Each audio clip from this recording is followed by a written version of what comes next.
राधा स्वामी जी, यह घटना एक सत्संगी भाई की और एक शराबी भाई की है कि मालिक ने एक शराबी भाई को कैसे अपनी ओर खींचा और उस भाई ने कैसे मालिक को पुकारा, वह मैं आज आपको बताने जा रही हूँ। एक व्यक्ति था जो बहुत शराब पीता था और उसके घरवाले भी बहुत परेशान थे कि यह इतनी शराब क्यों पीता है। लेकिन जो उसका दोस्त था वह एक सत्संगी परिवार से था और आपस में उन दोनों का बहुत ज़्यादा प्यार था। जी जान से वह एक साथ दोनों रहते थे और जो भी दिल की बातें होती थी वह हमेशा एक दूसरे से शेयर करते थे। अब वह भाई तो शराब पीता था, लेकिन सत्संगी भाई हमेशा इस चीज़ से परेशान रहता था कि यह भी गुरु के लड़ लग जाए और यह भी गुरु के पास जाए और इसको भी नामदान मिल जाए और यह भी सही रास्ते पर चलने लगे। पर जब भी वह सत्संगी भाई उससे बात करता था तो वह भाई उस भाई की बात को टाल देता था।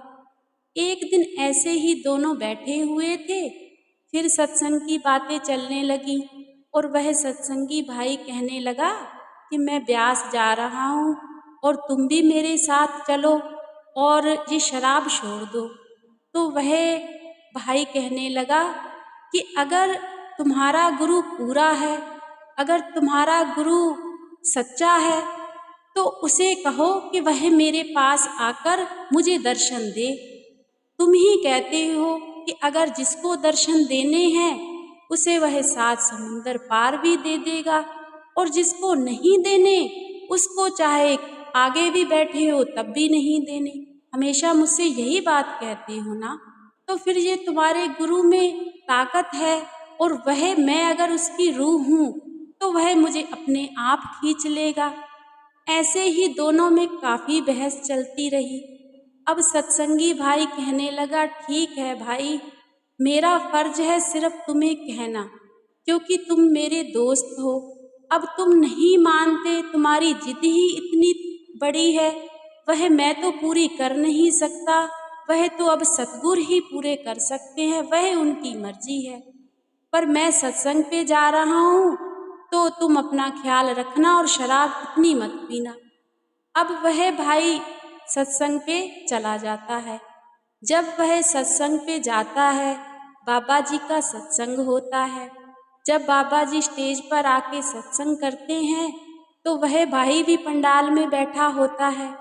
सत्संग सुनते सुनते उसका ध्यान फिर अपने दोस्त की तरफ चला जाता है और वह सोचने लगता है कि उसने मुझसे कहा था कि अगर तेरा गुरु सबकी बातें सुनता है, अगर वो मेरी भी बात सुनता है, तो अपने गुरु से जाकर कह देना कि वह गुरु मुझे घर आके दर्शन दे। अब वह भाई सत्संग सुन रहा था और उसने हाथ जोड़कर अपने गुरु के आगे अरदास कर दी कि बाबा जी, वह भाई मैं उसे बहुत कोशिश करता हूँ कि वह सत्संग पर आए, पर वह मेरी बात नहीं मानता। अगर वह आपकी रूह है तो आप ही संभाल लेना, वह अब आप जानो। अब उस भाई ने अपनी यह बात कहकर वह अपना सत्संग सुनने लगा। जब सत्संग समाप्त हुआ तो वह अपने घर जब वापस आ गया तो घर आन के वह सोचने लगा कि चलो मैं अपने दोस्त को मिलकर आता हूँ। जब वह अपने दोस्त के घर गया तो वहाँ का नज़ारा ही देखने वाला हो गया था। अब वह दोस्त भी अपने सत्संगी भाई की उड़ीक कर रहा था कि कब मेरा भाई आए और कब मैं उसका शुक्रगुजार करूं। अब वह शराबी भाई इतना खुश था, इतना खुश था कि उसकी आंखों से एक अलग ही कशिश दिख रही थी। अब सत्संगी भाई बड़ा हैरान हुआ अपने दोस्त को देखकर कि यह इतना खुश क्यों है। जब उसने दोनों एक दूसरे को मिले तो जो शराबी भाई था वो सत्संगी भाई के पैरों में गिर गया। जब पैरों में गिर गया, सत्संगी भाई ने जल्दी से झट से उसको पैरों से उठाया और अपने गले से लगा लिया। कहने लगा कि यह तुम क्या कर रहे हो, मेरे पैरों में क्यों गिर रहे हो। तो वह कहने लगा, भाई कि मैंने तो तुझसे वैसे ही कहा था कि अगर तेरा गुरु सच्चा है तो तू जाकर वहाँ कह देना कि मुझे घर पर आन के दर्शन दे। पर गुरु ने तो मुझे आन के दर्शन दिए और वह गुरु मुझसे कहने लगे कि तू नामदान लेने के लिए ब्यास आ जाना। तो इतना सच्चा गुरु है तुम्हारा, मैं जो तुम्हें हमेशा ताने मारता था वो तो गुरु ने सच कर दिए। तो वह जो सत्संगी भाई था वह हैरान परेशान हो गया। वह सोचने लगा कि हम लोग इतना भजन सिमरन करते हैं, इतना सत्संग पे जाते हैं, इतनी सेवा करते हैं, और जहाँ कहीं भी अगर सेंटर पे भी सत्संग होता है वहाँ पर भी जाते हैं, अपने भजन सिमरन पे भी नागा नहीं डालते हैं, तब भी हमें मालिक के दर्शन नहीं होते हैं।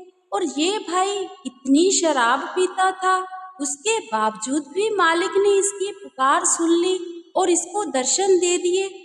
तो वह सत्संगी भाई उस भाई से कहने लगा कि धन्य तो तुम हो, पता नहीं मालिक की कौन सी तुम रूह हो कि मालिक ने तुम्हें दर्शन दे दिए, हमें तो आज तक दर्शन नहीं दिए।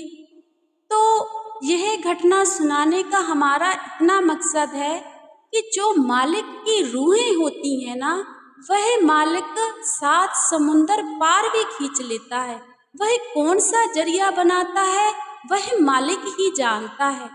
अब हम लोग क्या करते हैं कि हम जो भी भजन सिमरन करते हैं उसको नाप तोल कर करते हैं कि मालिक ने अगर हमें 2.5 घंटे दिए हैं तो हमें 2.5 घंटे ही बैठना है। वह भी हम घड़ी का टाइम देखते हैं कि कब 2.5 घंटे हो जाएंगे तो हमारा टाइम हो जाएगा। जिस दिन हमने भी यह सब कुछ छोड़ दिया, जिस दिन हम भी उस मालिक के हो गए और पूरा भजन सिमरन उसके किए अनुसार किया और नाप तोल का कोई मतलब ही ना रहा, तो यह चमत्कार हमारे साथ भी हो सकते हैं। वो गुरु कहीं गया नहीं है, वह हमारे अंदर है। जो अंदर से दर्शन होते हैं ना, वो बाहर से भी देखने का नज़ारा नहीं है। अगर यह घटना आपको अच्छी लगी हो, लाइक करना, कमेंट करके ज़रूर बताना। बोलने में बहुत सी गलतियाँ हो जाती हैं, हमें माफ़ करना। राधा स्वामी।